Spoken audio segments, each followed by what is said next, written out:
ಗುಬ್ಬಿ ತಾಲೂಕು ಒಂದರಲ್ಲಿಯೇ ಸುಮಾರು 5 ಕೋಟಿಯಷ್ಟು ವಂಚನೆ ಆಗಿರುವ ಬಗ್ಗೆ ಆರೋಪಗಳಿವೆ.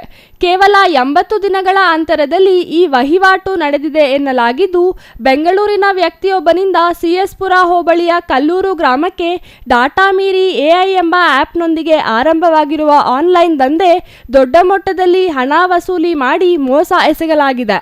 ಕಲ್ಲೂರಿನ 1500ಕ್ಕೂ ಹೆಚ್ಚು ಮಂದಿ ಇದಕ್ಕೆ ಬಲಿಯಾಗಿರುವ ಅಂದಾಜು ಇದ್ದು, ಸುಮಾರು 40,000ದಿಂದ 4 ಲಕ್ಷದವರೆಗೂ ಹಣ ಕಳೆದುಕೊಂಡಿದ್ದಾರೆ ಎಂದು ತಿಳಿದು ಬಂದಿದೆ. ಮೊದಲಿಗೆ ಹಣ ಆಪ್ನಲ್ಲಿ ಜನರಿಗೆ ನೀಡಲಾಗಿದೆ.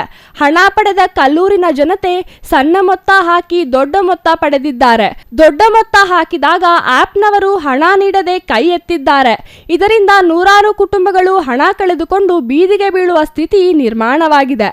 ಸಾಕಷ್ಟು ಜನ ಮನೆಯಲ್ಲಿರುವ ಚಿನ್ನ ಗಿರವಿ ಇಟ್ಟು ಹಣ ಹೂಡಿಕೆ ಮಾಡಿ ಮೋಸ ಹೋಗಿದ್ದಾರೆ. ಒಬ್ಬ ಮಂಜಣ್ಣ ಅಂತ ಅಂಗಡಿ ಮಂಜಣ್ಣ ಅಂತ ಅವ್ರು ನಾನು ಕ್ಯಾಶೇ ಕೊಟ್ಟಿರೋದು, ಮೊಬೈಲ್ ಪೇ ಮಾಡಿದ್ದೆ. ಕ್ಯಾಶ್ ಅವ್ರು ಕೈ ಕೊಟ್ಟು ಅವ್ರ ಮೊಬೈಲ್ಗೆ ಹಾಕ್ಕೊಂಡು ಆ್ಯಪ್ಗೆಲ್ಲ ಕಳಿಸ್ತೀನಿ, ನೀನು ಯಾಕೆ ದಿವಸ 1000 ರೂಪಾಯಿ ಬರೋ 1800. ಅದಕ್ಕೆ ನಾವು ಇದಕ್ಕೇನೋ ಬರುತ್ತಲ್ಲೊಬ್ಳು 20 ದಿವಸಕ್ಕೆ 1800 ಬರುತ್ತೆ. ಆಮೇಲೆ ನಿನ್ನ ಅಕೌಂಟ್ಗೆ ಬಂದುಬಿಟ್ಟು 43,000 ಅಂತ ಹೇಳೋದು. ನಿಮ್ಗೆ ಎಷ್ಟು ಬಂದಿದೆ ಈಗ? 80,000ಕ್ಕೆ ಒಂದು ದಿವಸನೂ ಬರಲಿಲ್ಲ. ಮೊಬೈಲೊಳಗೆ ಐತೆ 15,000, ಅಕೌಂಟ್ಗೆ ಹೋಗ್ತಾ ಇಲ್ಲ ಸರ್. ಮೊಬೈಲಾಗ ಐತೆ, ಅಕೌಂಟ್ಗೆ ಹೋಗಿ ಈಗ 20,000 ಮೊಬೈಲಾಗ ಐತೆ, ಅಕೌಂಟ್ಗೆ ಹೋಗ್ತೀನಿ. ಗುರುವಾರದಿಂದಲೂ ಟ್ರೈ ಮಾಡಿ ನಿಂತೋಗ್ಬಿಟ್ಟಿದ್ದಾವೆ. ಯಾರ ಹತ್ರ ದುಡ್ಡಿಲ್ಲ, ಅಲ್ಲಿ ಇಲ್ಲಿ ಕೆಲಸಕ್ಕೆ ಹೋಗ್ತಾವ್ರೆ.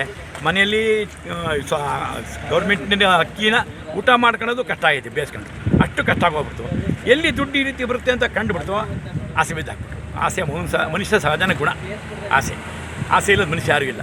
ಇದಕ್ಕೆ ತಪ್ಪು ನಮ್ಮದೇ ಇದೆ. ಸರಿ ಬಂದ್ಬಿಡುತ್ತೆ, ಬಾಚ್ಕೊಂಬಿಡೋಣ ಅಂತ ನಾವು ದುಡ್ಡು ಹಾಕ್ತು. ಆದರೆ ಅವ್ರು ನಮಗಿನ್ನ ಕ್ರಿಮಿನಲ್ಲು. ಇವ್ರು ಹಾಕ್ಲಿ, ಶನಿವಾರ ಭಾನುವಾರ ದುಡ್ಡು ಡ್ರಾ ಮಾಡೋಂಗಿಲ್ಲ, ಬನ್ನಿ ದುಡ್ಡನ್ನ ನಾವು ಪಡ್ಕೊಂಬಿಡೋಣ ಅಂತ ಅವರು ಶುಕ್ರವಾರ ನೈಟು ಶನಿವಾರ ಬಿಟ್ಟರು. ಇಲ್ಲ ಒಂದು ಮೂರಷ್ಟ ಆಮೇಲೆ ಇನ್ನೊಂದು ಅನುಮಾನ ಏನಂದರೆ, ಇವ್ರು ಸಿಎಸ್ಪುರಕ್ಕೆ ಬಂದು ಬೆಳಿಗ್ಗೆನೆ ಆ ಪೂರ್ತಿ ಎಲ್ಲ ಆಪಾಯ್ತು. ರಂಗನಾಥ್ ಗುಬ್ಬಿ, CTV ನ್ಯೂಸ್, ಗುಬ್ಬಿ.